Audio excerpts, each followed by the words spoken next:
We are terrified of being alone. And not alone in the dramatic sense, not isolated, not friendless, not cut off from the world. I mean alone in an ordinary sense. Sitting somewhere without anything to do, walking somewhere without listening to a podcast, eating without watching a screen. That kind of alone, the everyday kind. And I think it's so interesting to see just how hard we work to make sure it never happens. There's always something in our ears, always a screen to glance at, always a group chat to check, or feed to scroll, or video to put on in the background. We've engineered solitude almost entirely out of our lives, and we've done it so gradually and completely that most of us don't even notice it's gone. But here's what I've come to believe: the ability to be alone, really alone, comfortably alone, alone without immediately reaching for something to fill the space is one of the most important skills you can develop. Not because being alone is inherently better than being with people. It's not. Connection matters, relationships matter, community matters. But because who you are when you're alone is who you actually are. And if you can't be with that person, if silence makes you anxious, if your own company feels like something to escape, then you've got a problem that no amount of other people can fix for you. So this video is about learning to be alone, what it costs when you can't, and what becomes possible when you can. Now, every previous generation in history had solitude built into their lives by default. Not because they were wiser or more disciplined, but just because that infrastructure for constant stimulation didn't exist back then. When you waited for the bus, there was nothing else you could do but wait for the bus. When you woke up in the morning, those first few minutes were just to yourself before the world got access to them. And those gaps, those in-between moments, the transitions, the quiet pockets of unstructured time, they weren't empty. Your brain was doing something in them, processing the day, making unexpected connections, working things out without consciously trying to work them out. That's what solitude actually is. Not the absence of people, but the presence of yourself. And now we've eliminated it by always filling every available gap with something else. We're never just somewhere anymore, we're always somewhere else. And I think most people haven't had a genuinely quiet moment in years. Not because their lives are too full, but because they've made sure they aren't. So what are we avoiding? When you remove the stimulation, when you take out the podcast and put down the phone and just sit somewhere, what's left is your own thoughts. And your own thoughts include the things you've been not thinking about, the question you haven't answered yet, the relationship that's bothering you, the thing you said that you haven't fully processed, the direction your life is going that you haven't examined, the feeling that something isn't quite right that you haven't named.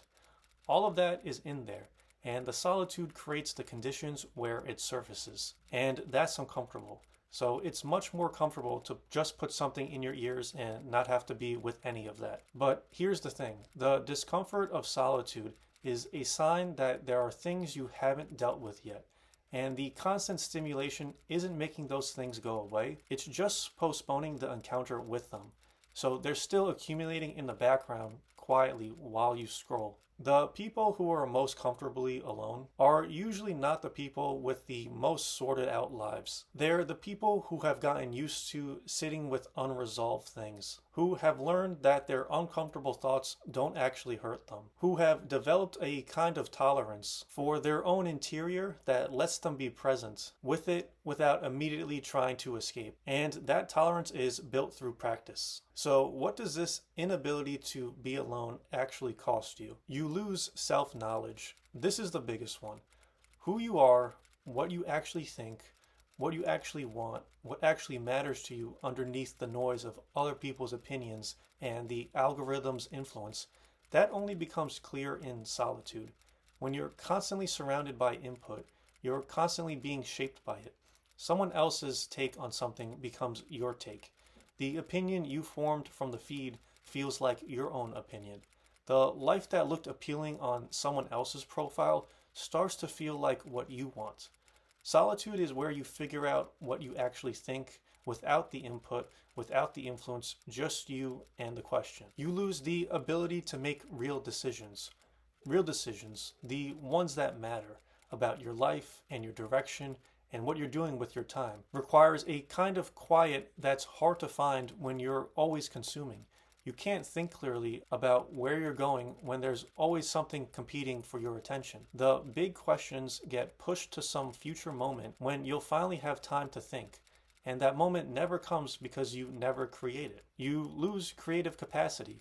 The ideas that are actually interesting, the connections you didn't see coming, the solutions that aren't obvious, the thoughts that surprise you. Those don't show up in the scroll. They show up in the shower, on a walk, when you're about to fall asleep. They show up when your mind is allowed to wander without direction. Constant stimulation doesn't produce ideas. It consumes the space where ideas would have formed. And lastly, you lose resilience. If you've never learned to be alone with yourself, you've become dependent on external things to regulate your emotional state. Other people's company, constant entertainment, and the stimulation of the feed, these become things you need to feel okay. And when they're not available, you don't have anything to fall back on. You haven't built the internal resources because you've never had to. Everything that was hard got outsourced to something external. So the ability to be alone is the ability to be self-sufficient in the most fundamental sense. It's the ability to sit with yourself and be okay. Now, I want to talk about what actually doing things alone does, because I don't want you to treat doing things alone as something you have to endure, rather than something you actively choose. Doing things alone and living your life in the company of just yourself is different from what most people think it is. Most people avoid doing things alone because it feels like an admission. Like it means nobody wanted to come with you. Like you'll look like someone who has no one to go with. And if you do this, then you'll wait. You don't go to the restaurant because you'll be eating alone. You don't see that movie because you'll feel weird sitting alone. You don't take that trip because you are waiting for the right person to take it with. And over time, this waiting compounds. The life you're putting on hold until the conditions were right, until you had the right partner, until your friends were available, until you're not doing it alone. That then becomes your actual life passing. And there's something that happens when you start doing things alone that you can't fully anticipate until you've done it. You start showing up differently. You're no longer navigating someone else's pace or preferences or mood, and you become fully present with the experience itself. That meal or movie or stroll through a city you've never been in, it hits differently when you're alone with it. And you find out something about yourself, that you're capable of your own company, that you don't need the social scaffolding to justify being there, that the experience doesn't require a witness to be real. And that discovery that your own company is enough is genuinely freeing. You stop waiting for life to begin when the right circumstances arrive. You just start living it now with what you have, which is yourself. Now, how do we actually build this capacity to do things alone? First, start smaller than you think you need to. You don't begin by taking a solo trip to another country. You begin by taking a walk without anything in your ears, by sitting somewhere for 15 minutes without your phone, by eating a meal alone at a table instead of over a screen. The capacity for solitude is built in small moments, not grand gestures. Second, resist the reflex to fill the silence. The instinct when it gets quiet is to reach for something. Notice that instinct. You don't have to act on it. The discomfort you feel in the silence is real, but it's not telling you to escape. It's telling you that you're in unfamiliar territory. And unfamiliar territory is where you grow. Third, do one thing alone that you'd normally wait to do with someone. Pick something concrete, the restaurant you've been meaning to try, the museum, the day trip, the movie. Do it alone, not as a consolation prize because nobody was available, but as a deliberate choice. Notice how it actually feels versus how you thought it would feel. Fourth, protect some unstructured time every day. Not meditation necessarily, though that's one version of it. Just time with no input and no agenda.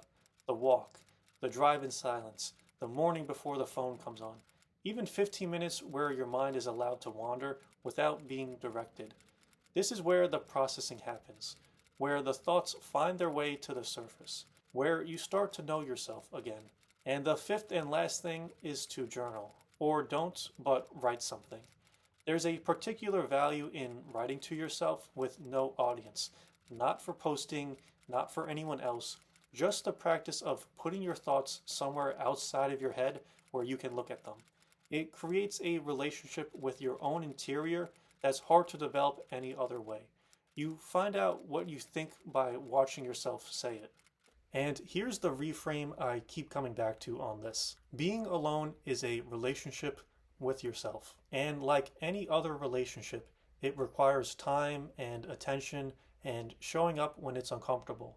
Unfortunately, most people have a bad relationship with themselves. And not in a self loathing way, but just in the sense that they never spend time with themselves voluntarily. They avoid their own company in the same way they avoid someone else they don't get along with. Every quiet moment gets filled because quiet moments means being alone with the thing you have not been dealing with. But the solitude is where you find out who you are underneath everything you've been performing. And that person is the actual you. And getting comfortable with that person is probably one of the most important things to do because that's the person you're going to be living with for the rest of your life. So you might as well get to know them.